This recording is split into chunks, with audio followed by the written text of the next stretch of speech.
Successful education is the result of the cooperation of three fundamental elements: diligent students, responsible parents, and caring school.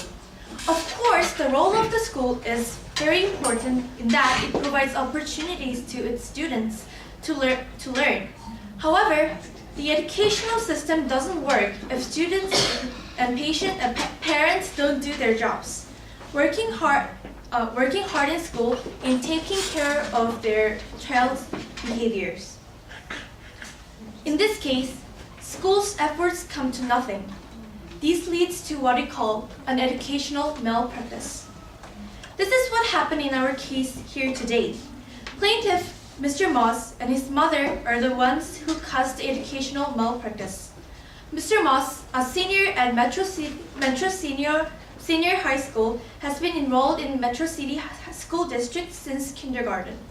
Well, Mr. Moss progressed from grade to grade, but his grades just passed the minimum of that required. Mr. Moss also absent for 36 days in his senior years. Due to the lack of efforts and due to his tardiness, Mr. Moss, who is supposed to graduate on time at the end of the year, had a problem. He couldn't get a job due to the extreme lack of his basic skills in reading, writing, and arithmetic.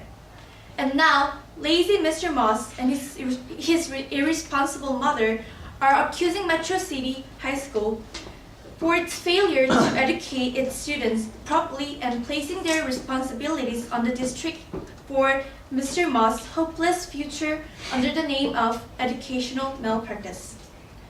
According to our first witness, Dr. Terry Priest, Metro City School District has an efficient system of providing school students opportunities to learn not only basic skills in reading, writing, arithmetic, but also in social studies.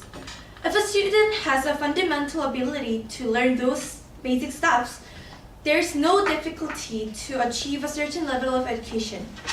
If Mr. Moss had not been so lazy and had participated in the reading program, he would have achieved the average level of reading like other normal students did. Also, the lack of the support and the indifference of his mother served as one of the biggest reasons that led to failure of Mr. Moss. Also, what we proved from our second witness, Leslie Brown, a teacher of social studies program in Metro City High School, that the school did its best to help students meet their potential. In social studies program, Mr. Moss wasn't a very good test taker in every quizzes. He only participated in some activities that he had interest and abandoned others completely. The school and its program provided some opportunities to make up his problems, but it was Mr. Moss himself who didn't take the chance.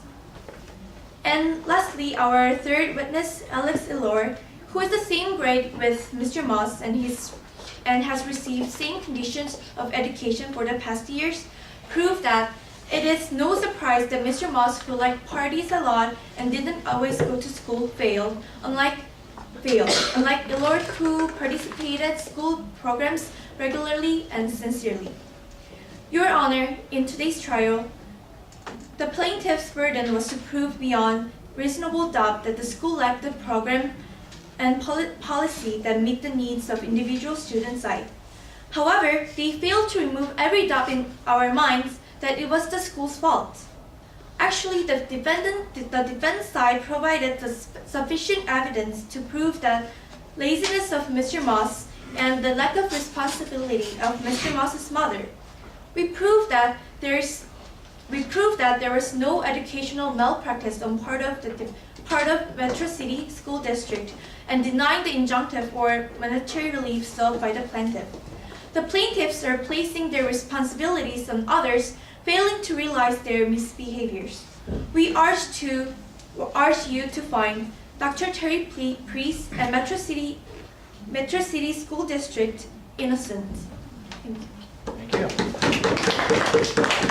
Thank you.